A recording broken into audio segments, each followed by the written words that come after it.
But meditation is the one modification of mind where all modifications are included within that modification.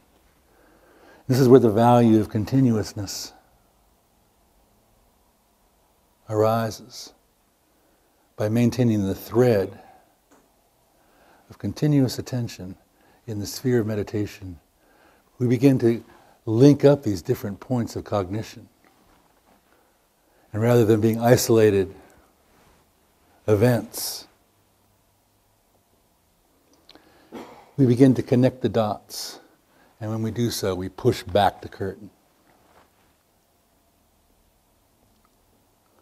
That's why meditation is so valuable. It's always very interesting how people will set up preferences, even within their own minds. I prefer this modification of the mind over that modification of the mind. And thinking that the content of their mind is their mind, they divide themselves up.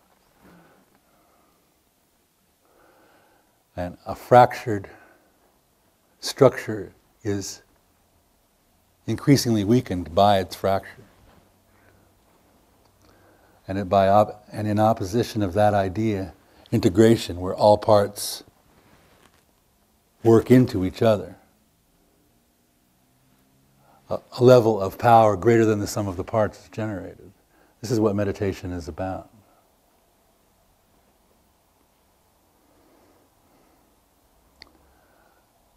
Oftentimes what we find, where is the resistance to meditation? Where does it arise from? When you look into the matter, it's quite interesting because you know where the resistance is coming from? It's the egocentric principle. Because the ego subtly senses that the incoming wave of truth that will be generated in meditation will undermine its power base. The ego thrives by fracturing and separating qualities and laying claim to the experience by saying, I am the experiencer, I am the owner and the doer of this experience. And this long and impressive list of events begins to come under the sway of the ego. And it's a kind of, well, there's a great phrase that Trungpa came up with, a kind of materialism, the ownership of experience comes under the sway of the ego and everything is stripped of its power when the ego is laying claim to the doership. In meditation, when we open ourselves to the experience of information coming from all points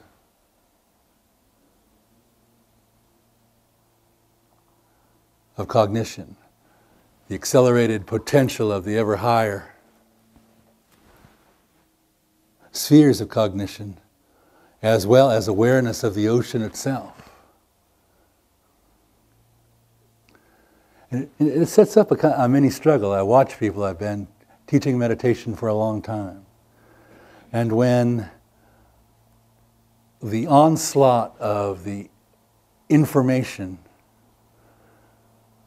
of the benefit of meditation gets stronger and stronger and stronger, you'll oftentimes see a kind of a resistance, a kind of civil war take place inside the person's identity, where the ego is being subverted, which means it has to give up its ownership and doership, because the doership was never under the sway of the ego, ever, never once.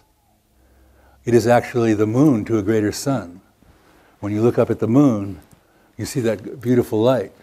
That's not the light of the moon, it's the reflected light of a different source.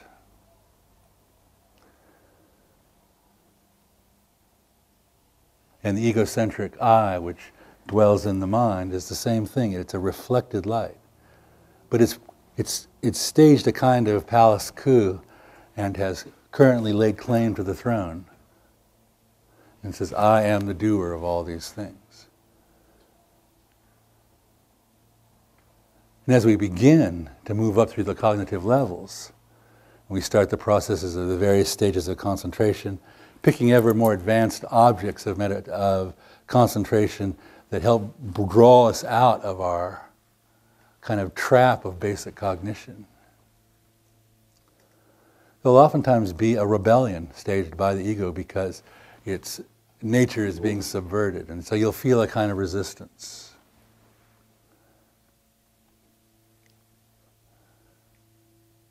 And so the will of meditation, the will to know the truth, is a very intense message being sent to the egocentric I. Another thing actually that goes along, if like the ego starts to get, okay, well this is not stopping.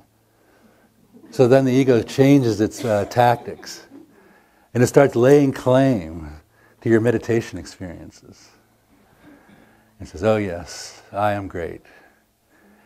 I have experienced such high experiences, and I am the doer of this, and I am the possessor of that. And so the materialism actually starts to spread to spiritual subjects. And that goes along for a while too, you know. It keeps you going. But the trick is continuousness, because if you allow that to take place, you'll find yourself subtly doing is you'll say, oh yes, I liked that meditation. I loved that experience. I really felt great. But then 2 days later, I had an experience, and oh man, I saw all this terrible stuff, and I felt terrible. And then I felt I had to purify for a week, and I really didn't like that experience. So what do you start doing? You start selecting meditation experiences. Oh, I like this experience, but I don't like that one. And if you start to get too many of the hard ones, of course, are what counts when you're being actually dug out of your entrenched pattern. It's a little bit of work, a little bit of sweat. You know, and you get down there into the subconscious and unconscious content, it's a little scary. Because when those energies start to release, you know, monsters are created in the mind. And so the ego is actually very subtle, so it'll kind of steer you towards this kind of meditation. You'll try to endlessly reproduce the meditation that you liked, and you know, and be shunned away from the harder ones.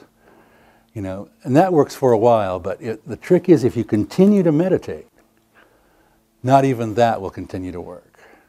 And this is where this idea of continuousness comes in. Because, you know, the ego will go to tactic after tactic. But eventually the onslaught of the truth just starts coming in from too many directions. It can't keep up with it. And you start to get definite movement of depletion and dissolution of the content of the egocentric I.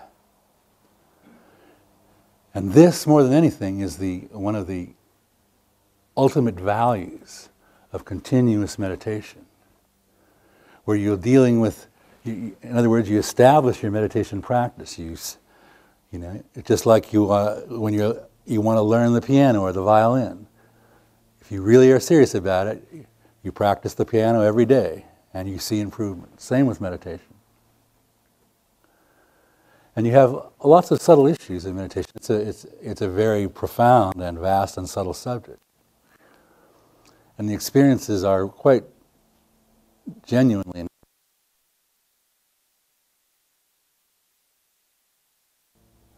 And if you keep that up, the force of the truth will quite literally, because everything is the ocean. There are not two minds. There's not a good mind and a bad mind. That's the idea of trying to explain the mind through these tiers and levels of cognition. It's just the mind operating in different spectrums. And meditation gives you the capacity to see them all side by side and compare them and ultimately integrate them.